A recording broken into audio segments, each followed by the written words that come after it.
అమ్మవారి మీద సంపూర్ణ ప్రేమను ఉంచడం ముఖ్య భక్తి అని, అమ్మను తలచి ప్రపంచాన్ని మరిచిపోయి సమాధి స్థితిలోనికి వెళ్ళడం గొప్ప భక్తి అని అంటారు. సూర్యపురాణంలోనూ గరుడ పురాణంలోనూ 8 రకాల భక్తులను పేర్కొన్నారు. భక్తి ఉన్నవాడు నిజమైన శ్రోతీయుడని, అతడే మహర్షి అని, అతడే పండిత శబ్దానికి అర్హుడని, పరమనీచుడు చండాలుడు అయినప్పటికీ భక్తి ఉంటే వాడు తనకిష్టుడని భగవంతుడు పేర్కొన్నట్లుగా గరుడ పురాణం చెబుతోంది.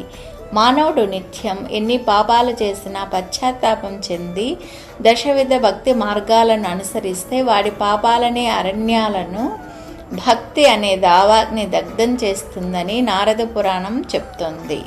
భక్తి అనేది అత్యంత సూక్ష్మ విధానమని, అనేక ఘోర పాపాలను క్షణంలో నాశనం చేస్తుందని, భక్తి తప్ప సులభంగా